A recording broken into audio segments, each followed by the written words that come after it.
Hello বন্ধুরা, একটা গুরুত্বপূর্ণ আপডেট নিয়ে হাজির হয়ে গেছি।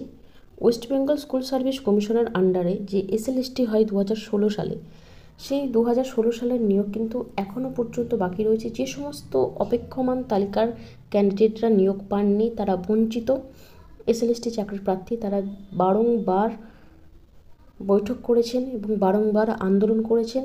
নিয়োগ নিয়ে বারে বারে তাদের বৈঠক হলেও মেলেনি কোনো সদুত্তর। ফের বিকাশ ভবনে এসএলএসটি চাকরি প্রার্থীদের প্রতিনিধিদের সাথে বৈঠক হয়েছে, যেখানে উপস্থিত ছিলেন শিক্ষামন্ত্রী ব্রাত্য বসু, শিক্ষা সচিব মনীষ জৈন এবং এসএসসি চেয়ারম্যান সিদ্ধার্থ মজুমদার, এবং সাথে ছিলেন কুণাল ঘোষ। দফায় দফায় চাকরি প্রার্থীদের সাথে বৈঠকের শেষে কুণাল ঘোষ সহ শিক্ষামন্ত্রী এবং কলকাতা হাইকোর্টের অ্যাডভোকেট জেনারেল কিশোর দত্তের সাথে বৈঠক হয়েছে, যাতে আইনি জটিলতা কাটিয়ে নিয়োগ করা যায়। অর্থাৎ নিয়োগ করতে গেলে যে পয়েন্টগুলো উঠে আসছে, বারংবার যে বিষয়গুলো নিয়ে মামলা হয়েছে, সেই আইনি জটিলতা কাটিয়ে যাতে নিয়োগ করা যায়, সেই জন্যে কিন্তু আইনি পরামর্শ নেওয়া এবং কোনোরকম কোনো জটিলতা আছে কিনা সে বিষয়ে আলোচনা হয়েছে। আদৌ জট কাটিয়ে নিয়োগ এই মুহূর্তে সম্ভব কিনা সেটাই দেখার।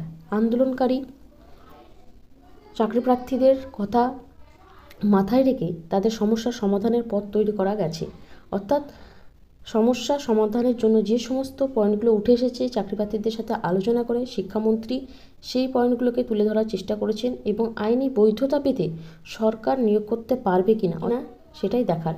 যদি কলকাতা হাইকোর্ট থেকে এই বিষয়ে গ্রিন সিগন্যাল পাওয়া যায় যে আইনি জটিলতা কোনো রকম নেই, আইনি বৈধতা মেনেই নিয়োগ সম্ভব কিনা এই মুহূর্তে সেটাই দেখার।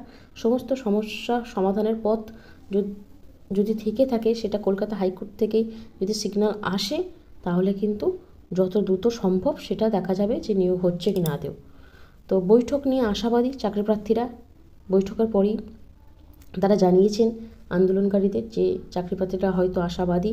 প্রায় 5,500 চাকরি প্রার্থী কিন্তু পথ চেয়ে বসে রয়েছে যে তারা চাকরি কবে পাবেন।